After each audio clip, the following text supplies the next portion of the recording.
The short answer is that he is, I believe a year has passed, up top anyway. How long that is in Purgatory is yet to be seen. I remember when Dean went to hell, it was, 4 years felt like 40 years kind of thing. So it's going to get peeled away like an onion throughout the season. There's going to be shown in flashbacks what life was like, the relationships that he made down there, and how that helped him get out. Which also gets touched on heavily in the first episode, how he gets out. What happened while he was there will then continue to be revealed to us as the season progresses. So, much like you, I'm waiting to see what that is. From what I've seen so far and from what I've read, I think there is more sense of clarity for him as to he understands his purpose, and he understands that even though times might get tough and it might feel like throwing in the towel, he knows that this is what he's here to do. And so I think that there's more of a sense of clarity, whereas in the past we've seen him be like, screw this, I'm throwing in the towel, I'm done. It's a thankless job. So I think at this point now, from what I've read, he just has a clear sense of what he's doing. But of course, Sam doesn't. And Sam had a year basically without him and smelled the roses a little bit. And so now he's got to kind of reel his brother back in and be like, listen, man, that's not our life. We don't do that. It might look nice and it might feel nice, but Dean spent that time with Lisa.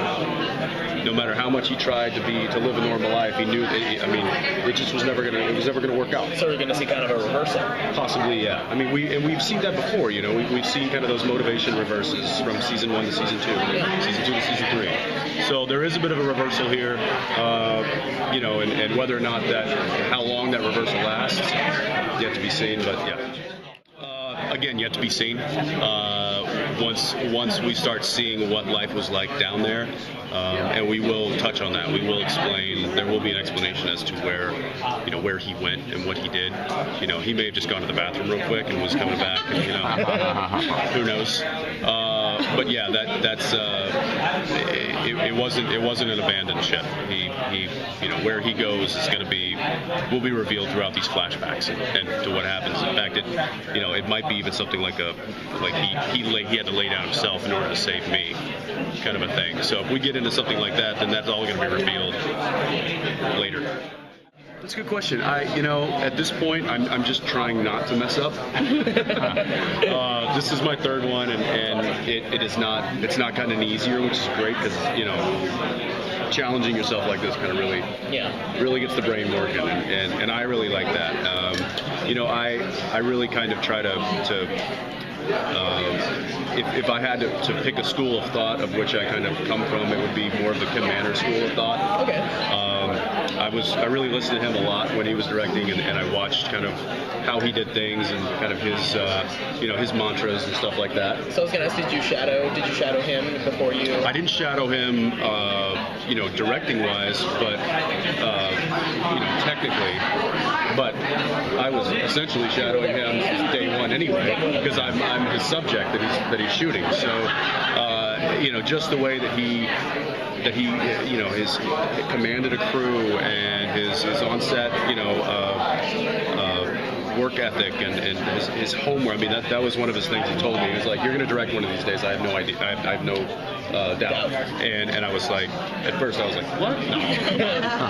And he said, and when you do, I have 3 words of advice. He said, homework, homework, homework. He's like, if you show up day 1 and you've got all your stuff done for those 8 days of filming, he's like, then you're ready for anything. So, a lot of times you get the curveballs when you're directing. It's like, okay, I built a shot this way, but you're backed up against the wall won't move, you can't do that, so now what?